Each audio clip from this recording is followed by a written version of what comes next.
दोस्तों, मुल्की सियासत में एक हिजान की सी कैफियत है। हर सियासी जमात को रियासत से ज़्यादा अपनी सियासत और इक़्तिदार से गर्ज है। इसमें चाहे नून लीग हो या पीपल्स पार्टी JYF हो या तहरीक इंसाफ हो, हर जमात इस हिजान में ये नहीं देख रही कि इसके इक़दामात सिर्फ सियासत बचाने के हैं, रियासत बचाने के नहीं। और अगर सियासी क़यादत का यही रवैया रहा तो इसका नुकसान सियासत को हो या नहीं, रियासत को ज़रूर होगा। इस वक्त विफाक, पंजाब और बलूचिस्तान में एक बहरानी सूरत-ए-हाल है। विफाक में हुकूमत बन गई है लेकिन कार्य सरकार ठप है। विफाक की हुकूमत को इमरान खान के बयानिए, जलसों और इस्लामाबाद लॉन्ग मार्च और फिर इमरान खान की 6 दिन की डेडलाइन ने मफलूज करके रख दिया। विफाकी हुकूमत का अलमिया यह है कि जो इक़दामात इसे उठाने हैं, इनकी सियासी कीमत अदा करने को नून लीग की विफाकी हुकूमत तैयार नहीं। नून लीग को ये गुमा है कि अगर मुआशी अदम इस्तेहकाम को काबू करने के लिए जो फैसले करने हैं वो फैसले वो कर गुजरती है तो इंतखाबात में इसकी कीमत अदा करनी होगी। नून लीग ये भी समझती है कि जिस उम्मीद के साथ इन्होंने इक़्तिदार संभाला था वो उम्मीदें पूरी नहीं हो रही हैं, लेकिन अब अपने फैसले को अगर फौरी वापस लेती है तो इसके भी नज़र न आने वाले असरात हैं और इन असरात को बर्दाश्त करना भी नून लीग के लिए मुमकिन नहीं। नून लीग अब पंजाब में 25 मुनहरिफ अराकीन के फैसले के बाद मज़ीद मुश्किलात में चली गई और समझती है कि अगर आने वाले दिनों में इन्हें पंजाब की हुकूमत बरकरार रखने में मुश्किलात पेश आती हैं तो पंजाब इनके साथ नहीं है तो मरकज़ में हुकूमत बेमानी होगी। इन बातों के बुनियाद पर नून लीग अब हुकूमत से राह फरार चाहती है।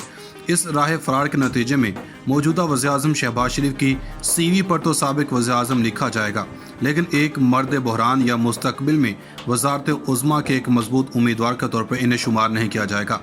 यानी वो अगर इन हालात में इंतखाबात की तरफ जाते हैं तो वो मुस्तकबिल में वज़ीर-ए-आज़म के दौर से टेक्निकल बुनियादों पर आउट हो जाएंगे। पाकिस्तान पीपल्स पार्टी 1-1 सिचुएशन को एंजॉय कर रही है। सिंध में मुकम्मल हुकूमत के मज़े, पंजाब में सिर्फ 7-8 सीटों पर साझेदारी और मरकज़ में भी अहम वजारतों पर फायज़ है। मरकज़ में स्पीकरशिप समेत वजारत ख़ारजा, सेहत और आबी और BISP की वजारत इनके पास है। तब्दीली में सबसे ज़्यादा नुकसान नून लीग ने उठाया, सबसे ज़्यादा फ़ायदा पाकिस्तान पीपल्स पार्टी के हिस्से में आया, जबकि PTI की सारी कोताहियाँ और गलतियाँ धुल रही हैं। मौलाना फजल रहमान भी ना ज़्यादा नफ़ा ना नुकसान की पोजीशन पर हैं। जो माहौल बिलावल भुट्टो ज़रदारी के लिए बतौर वज़ीर ख़ारजा बना है, इसे देख कर मुफाहमत के बादशाह आसिफ अली ज़रदारी ज़ेरे लब मुस्कुराते ज़रूर होंगे। नौजवान वज़ीर ख़ारजा ने अमेरिका में अपनी प्रेस कॉन्फ्रेंस में साबिक वज़ीर-ए-आज़म के रूस के दौरे का दिफा करके एक ऐसा इकदाम उठाया जो इनकी प्रोफाइल को मज़ीद बेहतर ज़रूर करेगा। जो माहौल बिलावल भुट्टो ज़रदारी के लिए बतौर वज़ीर ख़ारजा बना है, इसे देखकर मुफाहमत के बादशाह आसिफ अली ज़रदारी ज़ेरे लब मुस्कुराते ज़रूर हैं। उधर पाकिस्तान तहरीक इंसाफ ने इस हुकूमत के खात्मे के बाद जो बयानिया बनाया है, इसके नतीजे में इससे मकबूलियत ज़रूर मिली है। अब जलसों का मामला थम चुका। कप्तान पेशावर से लॉन्ग मार्च लेकर इस्लामाबाद रवाना होने वाले हैं। अदालती हुक्म आड़े ना आता तो नून लीग ने कप्तान को अटक पुल पर घेर रखना था। अदालती हुक्म के बाद PTI इस्लामाबाद भी आई और D चौक भी पहुंची। इस्लामाबाद में जो कुछ हुआ, अगर रात के सिक्योरिटी इस्टेब्लिशमेंट अपना किरदार अदा न करती तो जो सूरत-ए-हाल पैदा होनी थी वो मुल्क के लिए कोई नेक शगुन न होती। गुज़श्ता रोज़ तहरीक इंसाफ चेयरमैन इमरान खान ने इस्टेब्लिशमेंट से किसी डील को मुस्तरद कर दिया, लेकिन रकम की मालूमात के मुताबिक इमरान खान का कुछ हलकों से राब्ता था, बल्कि बरह रास्त से राब्ता भी हुआ, जिससे इमरान खान ने धरना ना देने का फैसला किया और 6 दिन की डेडलाइन देकर चले गए, जिसमें से 3 दिन गुजर चुके हैं। 3 दिन बाद क्या होगा, इससे कबल तमाम फरीक़ैन सफ़ेद झंडा लहराकर एक एक कदम पीछे हटें और सोचें कि सियासत और मफादात को बचाने या रियासत को बचाना है।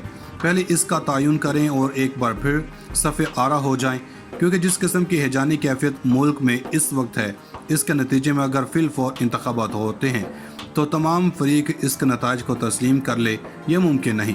तो ऐसे सूरत-ए-हाल में इंतखाबात में जाना क्या एक दुरुस्त फैसला होगा?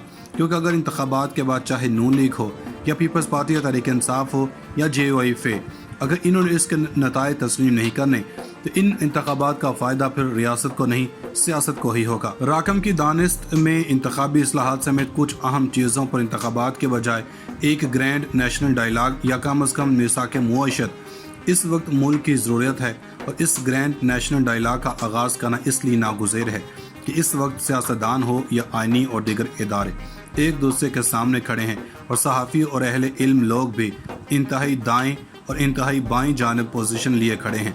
तो ऐसे सूरत-ए-हाल में तमाम सियासी कुव्वतें और इदारे एक कदम पीछे हट कर सोचें, ग्रैंड नेशनल डायलॉग के लिए चंद नुक्तों पर इत्तफाक राय पैदा करें।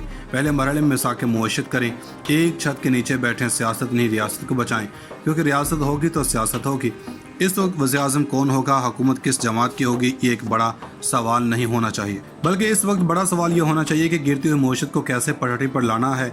जब मुआशरत संभल जाएगी तो रियासत भी होगी और सियासत भी होगी, क्योंकि अगर बलूचिस्तान में कुदूस बुज़दिन सरकार को बचाने के लिए PDM और PTI यकजा हो सकती है, तो मुल्क की मुआशरत को बचाने के लिए क्यों नहीं तो मिसाक मुआशरत से इब्तिदा करें और ग्रैंड नेशनल डायलॉग की तरफ बढ़ें। पहले मरहले में सियासी कुव्वतें आगे बढ़ें, चंद नकात पर इत्तेफाक करें, फिर इस डायलॉग को इदारों के सतह पर आगे ले जाएं। चाहे पार्लियामान हो या अदलिया या सिक्योरिटी इस्टेब्लिशमेंट, सब बैठे कुछ राहें मुतय्यन करें। इसकी इब्तिदा हो चुकी है। ईमान मज़ारी के बयानात पर सिक्योरिटी इस्टेब्लिशमेंट ने जैक ब्रांच के जरिए मुकदमा दर्ज करवा दिया है। यह मुकदमा तमाम सियासी कुव्वतों, मीडिया, सिविल सोसाइटी के लिए एक सुनहरा मौका है, क्योंकि अगर इंतखाबात के बाद चाहे नून लीग हो या पीपल्स पार्टी या तहरीक इंसाफ हो या JOI, अगर इन्होंने इसके नताए तस्लीम नहीं करने तो इन इंतखाबात का फ़ायदा फिर रियासत को नहीं, सियासत को ही होगा। राकम की दानिस्त में इंतखाबी इस्लाहात समेत कुछ अहम चीज़ों पर इंतखाबात के बजाय एक ग्रैंड नेशनल डायलॉग या कम अज़ कम मिसाक मुआशरत इस वक्त मुल्क की ज़रूरत है। और इस ग्रैंड नेशनल डायलॉग का आगाज़ करना इसलिए नागुज़ेर है कि इस वक्त सियासतदान हो या आइनी और दीगर इदारे एक दूसरे के सामने खड़े हैं और सहाफ़ी और अहले इल्म लोग भी इंतहाई दाएँ और इंतहाई बाएँ जानिब पोजीशन लिए खड़े हैं। तो ऐसे सूरत-ए-हाल में तमाम सियासी कुव्वतें और इदारे एक कदम पीछे हट कर सोचें, ग्रैंड नेशनल डायलॉग के लिए चंद नुक्तों पर इत्तफाक राय पैदा करें। पहले मरहले में मिसाक मुआशरत करें, एक छत के नीचे बैठे सियासत नहीं रियासत को बचाएं, क्योंकि रियासत होगी तो सियासत होगी। इस वक्त वज़ीर-ए-आज़म कौन होगा, हुकूमत किस जमात की होगी, ये एक बड़ा सवाल नहीं होना चाहिए, बल्कि इस वक्त बड़ा सवाल ये होना चाहिए कि गिरती हुई मुआशरत को कैसे पटरी पर लाना है।